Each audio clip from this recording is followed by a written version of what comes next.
So, this is the second video about banning scooters. They want to not only ban us from the roads, but also force us to ride alongside cars, but they also want us all to have driver's licenses. In other words, the entire world is moving toward restricting cars.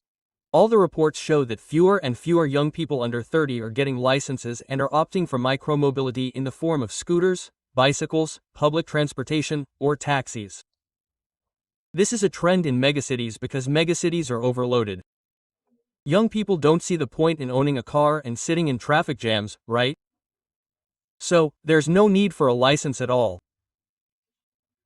And considering the problem in Almaty, yes, there are traffic jams, there's overloaded public transportation, and you want to break free from dependence on cars and choose a scooter, but you're told you need a license to ride one. How absurd is that? Tell me, how absurd is that? In Europe, for example, more than 300 cities have restricted the use of private cars. Yes, there's the paid wait, reduced parking, pedestrian bike zones. Paris, for example, which likes to set an example, has seen traffic decrease by 45% since 1990. 45%. And instead of doing something about cars, which are the cause of the most accidents, thousands of people die every year, traffic jams, polluted air, we're going to restrict scooters.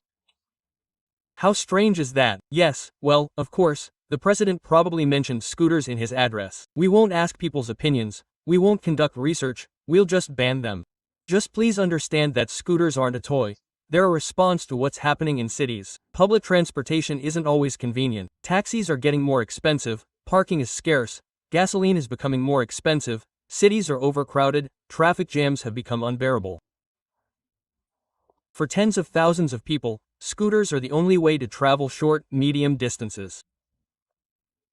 Restricting scooters isn't about fighting danger, it's not about pedestrian safety. This is primarily a fight against the poor and young people who don't have their own cars. Of course, neither the Ministry of Internal Affairs nor the parliamentarians will understand this, because they've probably never ridden a scooter in their lives, and people who haven't ridden a scooter don't understand what it's like. This bill is being developed. I suggest you get out of your official cars and see what it's like. Yes, at 7 p.m. in Almaty, when there are terrible traffic jams, when your car's GPS tells you an hour and a half, and your scooter tells you 15 minutes. Then, perhaps, you'll understand what we're trying to convey to people here.